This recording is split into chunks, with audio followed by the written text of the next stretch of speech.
আজকে রান্নার আয়োজন খুবই সাধারণ। আর এখানে পালং শাক রান্না করার জন্য পেঁয়াজ, রসুন, কাঁচামরিচ এগুলা তেলের মধ্যে খুব ভালো করে ভাজাভুজি করে নিচ্ছি।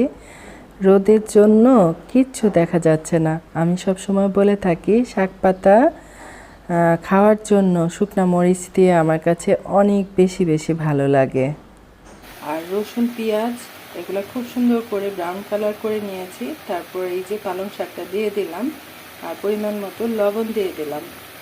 তো এই তো শাক পাতা রান্না তো একদম সহজ।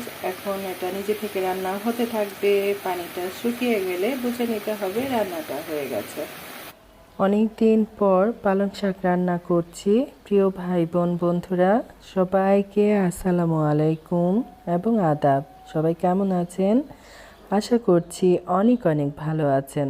আপনাদের দোয়া আর ভালোবাসায় আল্লাহর অশেষ রহমতে শুকর আলহামদুলিল্লাহ আমি ভালো আছি।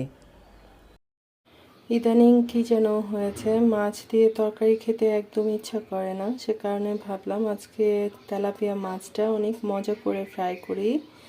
আর এখানে আদা রসুন বাটা, হলুদের গুঁড়া, মরিচের গুঁড়া, তারপর হচ্ছে লবণ, একটু সরিষার তেল এগুলা দিয়ে মাখায় রেখে দিলাম।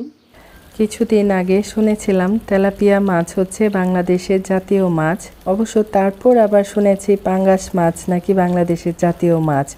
তো যাই হোক, তেলাপিয়া মাছটা ভাজা খেতে আমার মেয়ে খুব বেশি বেশি পছন্দ করে, বিশেষ করে লেজা। একদম লাল টুকটুকে করে মশমশা করে ভেজে নিলাম। আরে বাবা, উঠে না কেন? আর তুমি কি খাবা? লেজা। লেজা খাবা না? তো ঠিক আছে, লেজাটা আমি এখানে ভাজা দিয়ে দিলাম। মানুষ কি লেজা খেতে ভালোবাসে? এটার মধ্যে কি আছে? এটার মধ্যে কি আছে বলো তো? মজা। মজা? কি জানো বাবা, আমি যাই না সেগুলো। সবাইকে বলে দাও তো বাবু, সবাই লাইক করবেন ভিডিও দেখতে দেখতে। আমার আম্মু অনেক কষ্ট করে। সবাই লাইক, কমেন্ট, শেয়ার করে সাথে থাকবে। আর অবশ্যই কি করতে হবে? সাবস্ক্রাইব। ঠিক আছে? তারপর ভিডিওটা ফুল ওয়াচ করতে হবে। ফুল ওয়াচ করেই তো হচ্ছে লাইক, কমেন্ট, শেয়ার করতে হবে। তুমি তো সুন্দর করে বলতেই পারো না, সবাই আমাকে কি লাইক করবে? থাক। আচ্ছা, তুমি কি ইউটিউব দেখো না? না। এর জন্যই তুমি কিছু জানো না। যারা ইউটিউবে কাজ করে আমাদের মতো যারা, তারা সবসময় বলে থাকে লাইক করবেন, কমেন্ট করবেন, শেয়ার করবেন। এই যে তোমার লেজুর অবস্থা কি দেখাও একটু। লেজুটাকে উল্টে পুল্টে তারপর ভেজে নিচ্ছি।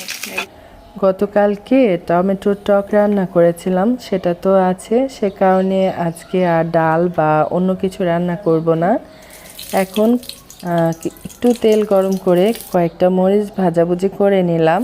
তারপর কিছু বেগুন এনেছিল, বেগুনগুলো একটু বুড়া হয়ে গেছে। ভাবলাম এটা দিয়ে তরকারি খেতে ভালো লাগবে না, মজা করে একটু কি বলে একটু ভাজাভুজি করে একটা ভর্তা বানাই নিই, খেতে ভালো লাগবে। রোজা রেখে খেয়াল করবেন, অনেক মজার খাবারও কিন্তু মজা লাগে না, তাই না? তো এই তো বেগুনটা তেলের সাথে মিশিয়ে দিলাম। তারপর এখানে একটা টমেটো দিয়ে দিয়েছিলাম, খুব ভালো করে ভেজে। তারপর পেঁয়াজ, শুকনা মরিচ ভাজা, তারপর হচ্ছে ধনিয়া পাতা এগুলা দিয়ে খুব মজা করে একটা ভর্তা বানায় নিব। প্রিয় ভাই বোন বন্ধুরা যারা আমাকে শুনছেন বা দেখছেন, সবার কাছে বিনীত অনুরোধ থাকবে, আজকে খুবই ছোট্ট একটা ভিডিও আপনাদের সাথে শেয়ার করছি। ভিডিওটা অবশ্যই ফুল ওয়াচ করবেন। আসলে এখন ভিডিও করতে ইচ্ছা হচ্ছে না একদম, মানে কোনো রকম হঠাৎ করে একটু ইচ্ছে হলো একটু ভিডিও করি, আর নতুবা একদম করি না।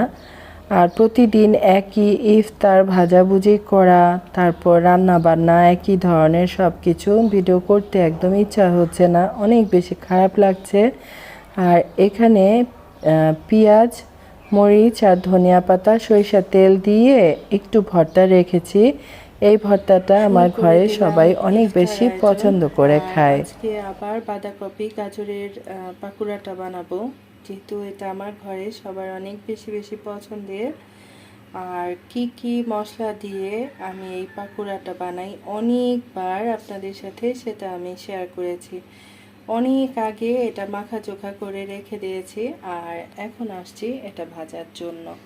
কড়াইতে তেলটা গরম হচ্ছে, আর এই যে একটু বাহিরটা দেখাই, আসরের নামাজ আদায় করে চলে আসলাম ভাজাভুজি করার জন্য। গতকালকে নুডলস রান্না করেছিলাম, সেটা অনেকটা রয়ে গেছে। তো আজকে আমার মেয়ে বলেছে, আম্মু বেশি কিছু করবা না, কিছুই খেতে ভালো লাগছে না, শুধুমাত্র বাঁধাকপি আর গাজর দিয়ে পাকুড়া করে দেবা তাহলেই হবে। তো সেটাই একটু বেশি করে ভাজাভুজি করে নিচ্ছি। কালারটা কি পরিমাণ সুন্দর লাগছে দেখেন। আর গরম পড়ে গেছে, একটু ঠান্ডা পানি খেয়েছিলাম, সে কারণে গলা এত ব্যথা করছে, কথা বলতেও কষ্ট হচ্ছে। এই হলো বিষয়টা। তো যাই হোক, ভালো থাকেন, সুস্থ থাকেন, আবার কথা হবে ইনশাল্লাহ। আল্লাহ হাফেজ, আসসালামু আলাইকুম।